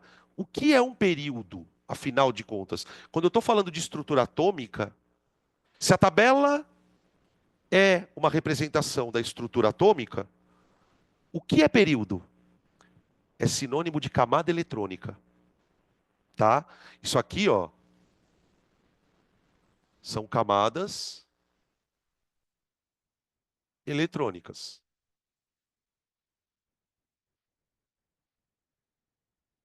Quer ver um exemplo muito legal de você perceber isso? Quantos elétrons cabem na camada número um? Dois. Então você concorda que se um elemento tiver uma camada, ele só pode ser um S1 ou um S2. Hidrogênio, hélio. Camada 2 tem a 2S e a 2P. Então, teoricamente, você pode ter elemento que termina em 2S1, em 2S2, em 2S2, 2P1, em 2S2, 2P2, em 2S2, 2P3, em 2S2, 2P4, em 2S2, 2P5, não é? Eles estão todos aqui nessa fila, ó. Lítio, berílio, boro, carbono, nitrogênio, oxigênio, flúor, neônio. Todos eles vão ter distribuição eletrônica terminada em 2. Esse cara vai terminar em 2s1. Esse aqui vai terminar em 2s2. Esse aqui vai terminar em 2s2, 2p1, 2s2, 2p2, 2s2, 2p3, 2s2, 2p4 e assim vai. Olha que interessante. A partir da terceira linha, da quarta, a quinta, o número de átomos aumenta pra cacete. Se você pegar, por exemplo, a segunda e a terceira linhas, você tem só 8 elementos. Quando você conta a quarta e a quinta linha, já pula para sei lá quantos elementos. Por que tem tanto elemento na quarta, na quinta, na sexta linha? Por quê? Porque a partir da quarta camada, na terceira já aparece o subnível D. Na quarta, D. Na quinta, D. Então, à medida que o elemento vai abaixando no período, significa que o átomo daquele elemento tem mais camadas. Então, você vai ter muito mais elementos possíveis de você atingir ali. Né? Por que, por exemplo, não tem nada na primeira linha aqui? Ó? Culpa da mecânica quântica. Na primeira camada só podem caber 2 elétrons. A culpa é da mecânica quântica que tem esse buraco aqui. Ó. Tá? São as limitações de camadas. Tá? Beleza. Tá. Aí existem as colunas. Colunas, que a gente costuma chamar de família. O nome mais certo é grupo, né? Grupo, seria o nome oficial, vai. Aí o PAC, ela numera as famílias de 1 a 18. Sem letra, sem aquelas coisas de A e B, tá? A gente vai colocar aqui, mas isso está cada vez menos usando, tá? 12, 13, 14, 15, 16, 17 e 18. Tá aqui. As tabelas mais coloridinhas, que a gente costuma observar nos livros, enfim, elas vão dividir essas colunas em pedaços estratégicos. Vou mostrar para vocês aqui, ó. Eu vou dividir as colunas, eu vou separar aqui as colunas um e 2, aqui, ó. Eu vou separar as colunas um e 2. Dá 3, dá 4, dá 5, dá 6, dá 7, 8, 9, 10, 11, 12. Eu separo aqui para a gente descobrir algumas outras coisas, ó. Então a gente vai dividir a tabela as colunas da tabela em três blocos. Primeiro bloco, um e 2. Segundo bloco, 3 a 12. Terceiro bloco, 13 a 18. Tudo bem? Tá. Os elementos das extremidades, os blocos um e 2, e de 13 a 18, eles são chamados de elementos representativos. Então vou colocar aqui 1, 2, 13 até 18 são os elementos representativos. Esse nome vem do fato de que eles são elementos mais importantes, são elementos que foram descobertos primeiro, tá? Os elementos representativos, eles foram os primeiros elementos a serem descobertos, o hidrogênio, o oxigênio, o carbono, o nitrogênio. Então os caras acabam usando esse termo para eles, tá? Esse bloco do meio aqui, pessoal, ele está entre os representativos, entre uma extremidade e outra. Então a gente vai chamar de elementos de transição. Daí vem o nome transição. De 12 até. Não, desculpa. De 3 até 12, eu tenho os elementos de transição.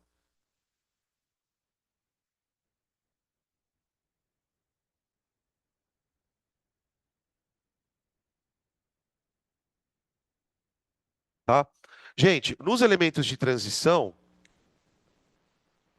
a gente tem duas linhas que ficam desenhadas para fora da tabela, que são esses elementos aqui, ó. Tá? Esses elementos, na verdade, pessoal, eles não são desenhados dentro da tabela, porque se eles fossem desenhados dentro da tabela, a tabela seria muito mais larga. Tá? Só para você entender onde eles estariam na tabela. Imagina aqui, ó, eu tenho as famílias um e 2, né? Aqui, tá? Agora imagina que eu vá quebrar a tabela bem aqui, ó. Separa. Separa esse bloco mentalmente desse bloco desse aqui.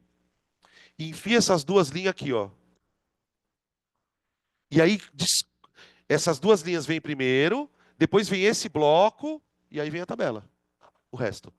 Então, obviamente não ficaria complicado de você representar isso, né? Tipo, por isso eles colocam aqui. Esses elementos que ficam fora da tabela, eles são chamados de terras raras.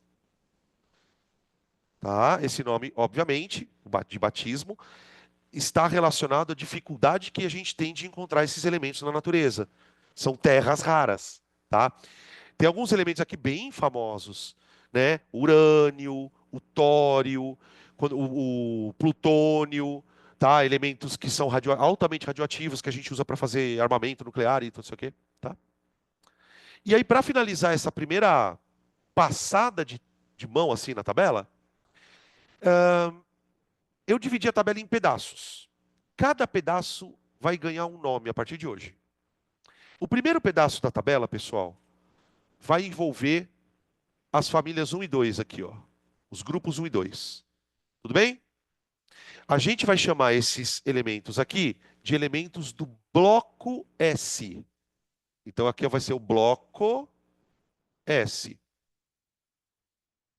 Hidrogênio, sódio, potássio, cálcio, magnésio, só para citar alguns famosos, tá?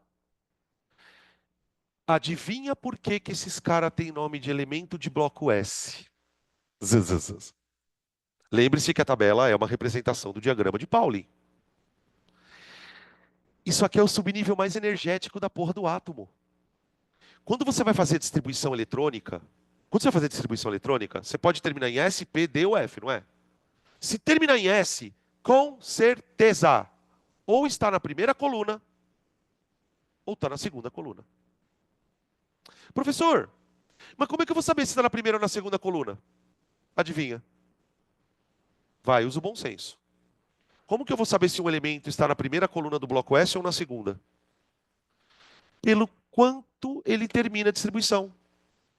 E, gente, se o cara termina em S, você concorda que ou ele termina em S1 ou em S2. Se ele terminar em S1, adivinha onde ele está? Então, por exemplo, olha que beleza. Eu nem sei quem é esse átomo aqui, ó. Mentira, eu sei. Mas eu nem sei quem é esse átomo. Mas eu sei que a distribuição dele termina em 1s1. Olha esse aqui, ó. Eu nem sei quem é esse átomo. Mas eu sei que a distribuição dele termina em 3s1. Olha esse aqui. Eu nem sei quem é esse átomo. Mas eu sei que a distribuição dele termina em 7s1. E se terminar em S2, Danilo? Aí tá aqui, ó. Olha! Tem um buraco aqui, né? Na tua tabela tem um buraco aí também? Na minha tem. Quem que devia estar aqui?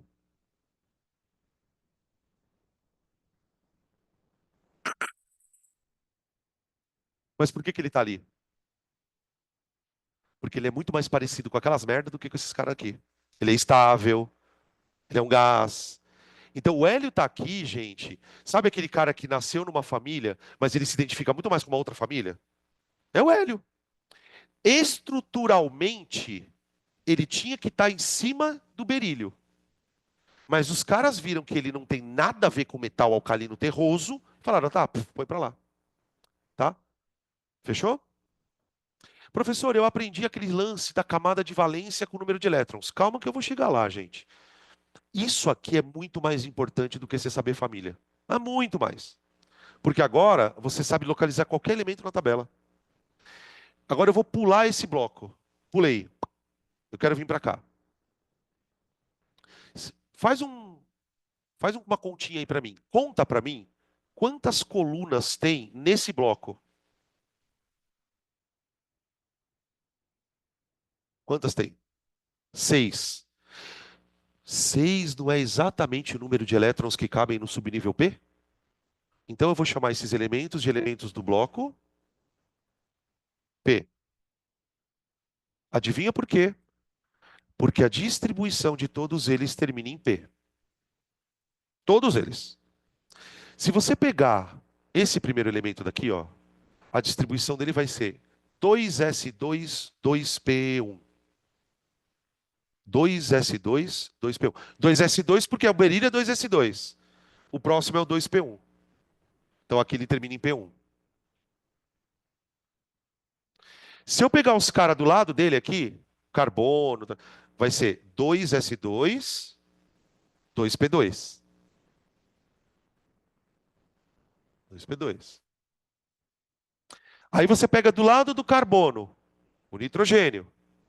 Ele vai terminar em 2s2, 2p3. Do lado dele, oxigênio, 2s2, 2p4. Observa que eu não estou escrevendo a camada de valência. Eu estou escrevendo só o subnível mais energético. Porque se você sabe isso, você sabe qual é a camada de valência. O próximo aqui é o flúor. 2s2, 2p5. Ah. E os bonecão daqui, ó? 2s2, 2p6. Todos vão terminar em p6 aqui. Tá aí. Então, tipo assim, tecnicamente falando, quem são os elementos de transição? São os elementos cujos blocos, dos blocos S e P. São todos os elementos cuja distribuição eletrônica termina em S e termina em P. Aí, gente, você já, eu vou meio que encerrando já, mas só para a gente não deixar passar. Esse bloco aqui é o bloco de transição. Se você contar Não conta, tá? Mas se você contar quantas colunas tem aqui, você vai chegar em 10. Justamente por quê? Porque os elementos que estão nesta região terão as suas distribuições eletrônicas terminadas em D. De D1 até D10. Tá? D1, D2, D3. Então aqui é o bloco D. E os coitadinhos das terras raras? Bonitinhos. Duas coluninhas. Adivinha o que diferencia os elementos das terras raras dos outros? A terminação em F. Vocês lembram que no diagrama de Pauling só existem duas camadas com subnível F? Acho que é a 4 e a 5, né? Não lembro agora. Um, dois, três. 4 e 5, né? 4 e 5. 4 e 5. São esses caras aqui, ó. Tá? Bloco F.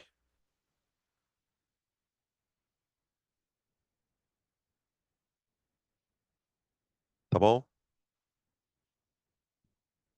Beleza? Aí, gente, ó, só pra gente encerrar, pra você ver a beleza disso aqui.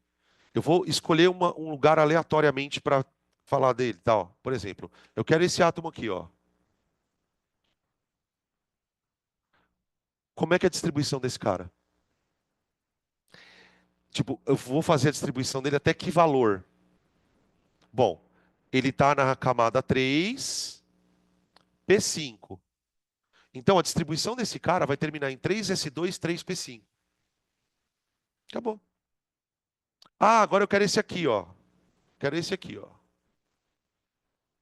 A distribuição desse cara vai terminar em 5s2, 5p6. E assim por diante. Tá? Por exemplo, você pega um aqui, ó. Esse aqui, ó. A distribuição desse cara vai terminar em 4s2, 3d1. 4s2, 3d1. Porque lembra que quando o elemento está no subnível D, a região anterior tem um número maior. É tipo 4s2, 3d1. 4s2, 3d2. 4s2, 3d3. E assim lá vai. Lá vai porrada. Tá? Beleza? É isso, gente. Na próxima aula eu vou retomar isso, tá? A gente vai falar um pouquinho mais. E aí a gente já entra na parte de propriedades periódicas. Tá bom?